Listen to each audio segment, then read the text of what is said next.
So the first thing to know about common-lisp is that common-lisp is a specification. It was standardized in 1994 after about a decade's worth of discussion with several different experts. The process cost over $1 million at that time, but the end result was a language that still blows most mainstream languages out of the water. I suppose you can read a book or do some course to learn more about it, so I won't go into more details.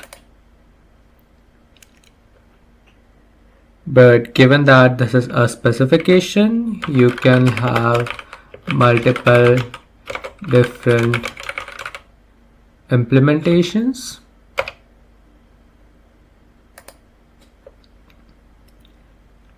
SBCL and CCL are popular FOSS options, free and open source.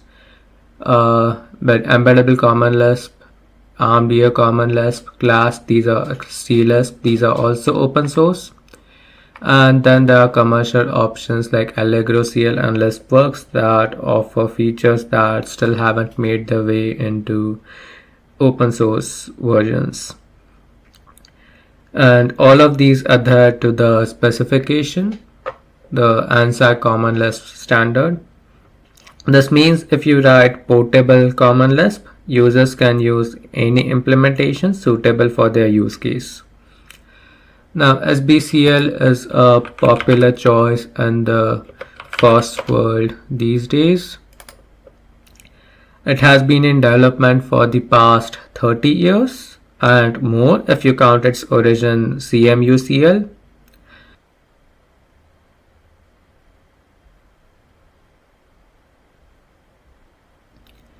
And in 2026, it continues to have monthly releases. The parts that receive the specification receive bug fixes.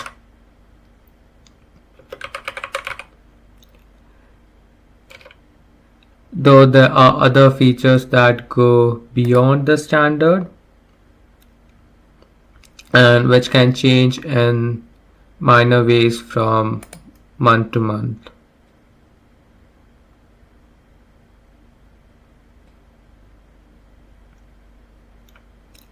Now, since you are using Windows, you should also install a package manager if you haven't already.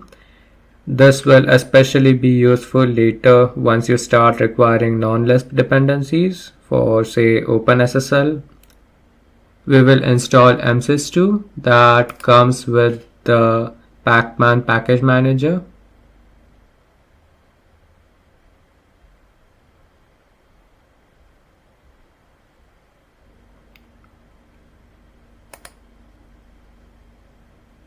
So you can choose the x86-64 version, or if you have a Snapdragon processor, you can choose the ARM64 version. I have an Intel processor, so I will be choosing the x86-64.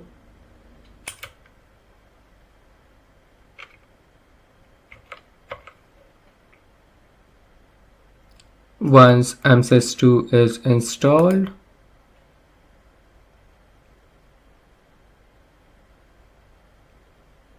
we will close it for now. So you can search for SBCL in the MSYS2 packages.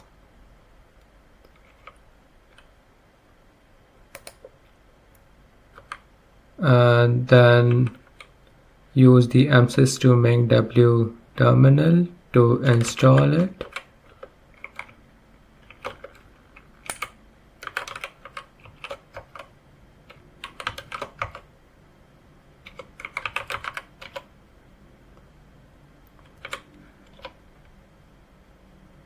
Once SBCL is installed, you can verify it.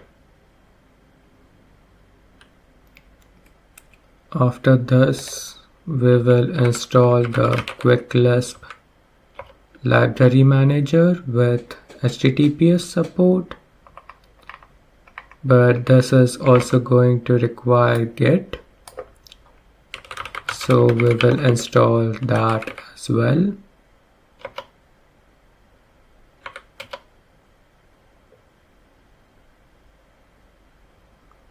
So we first need to export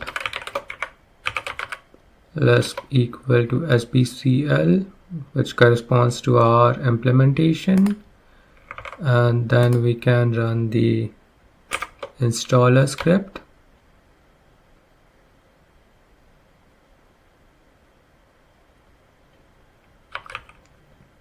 After this, you should have two folders, Common Lisp and Quick Lisp. You can create your own projects in Quick Lisp/local projects, or it's better if you use Common Lisp. And now we will install VS Code.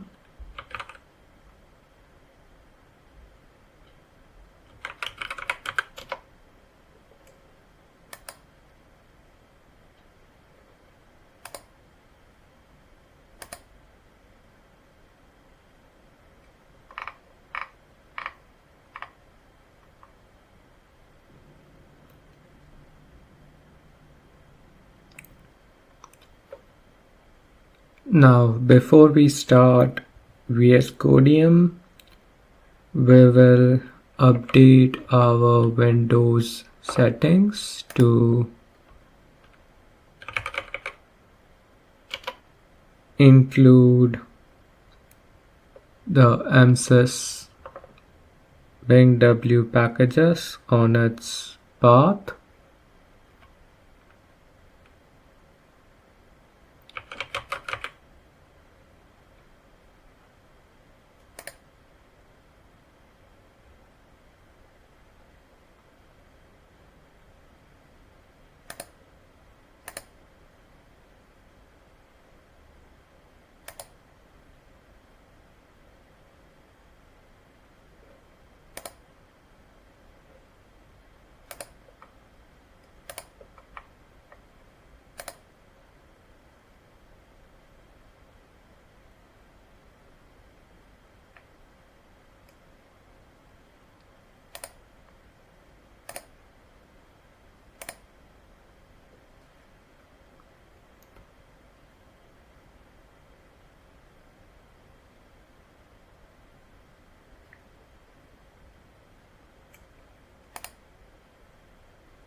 And we will log out and log back in.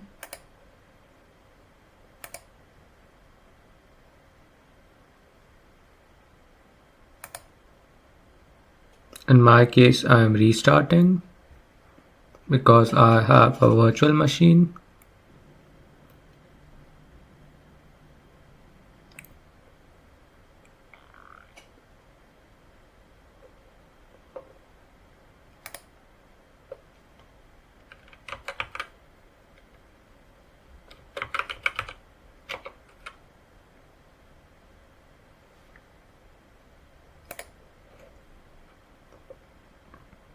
Once you log in, you can launch VS Code.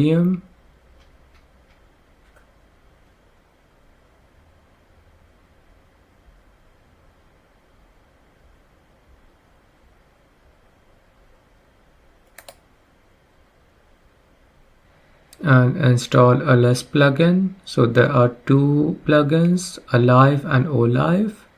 We will go with Olive.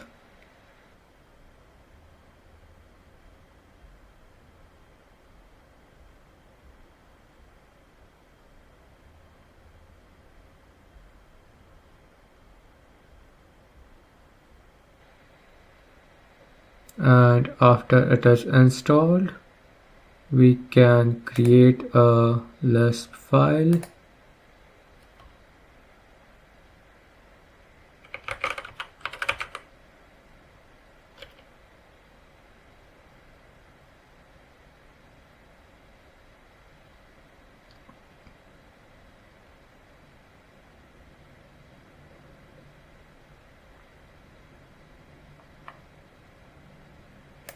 to make it easier to use it in the future,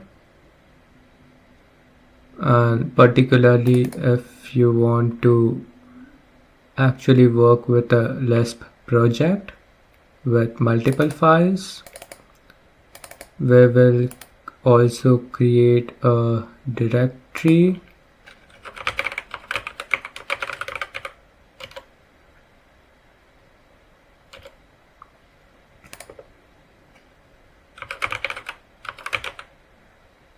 and in that we can create a Lisp file. As soon as you open a Lisp file in VS Code, Ola will start SBCL with the REPL, and in fact you can directly start typing at the REPL.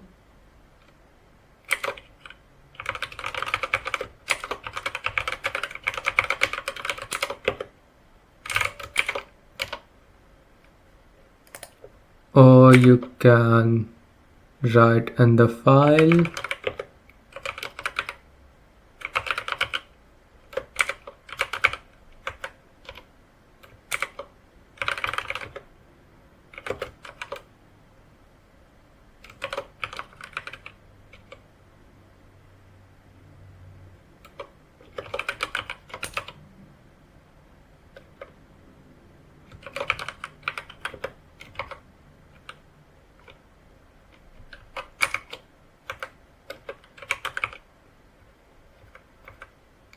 and you can compile it using Control Enter, and you can use this function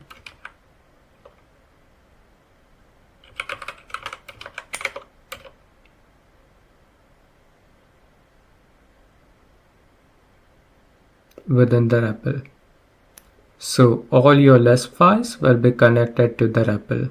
You can work in multiple packages, but your book or the course you are following will show you that. Alright, happy hacking!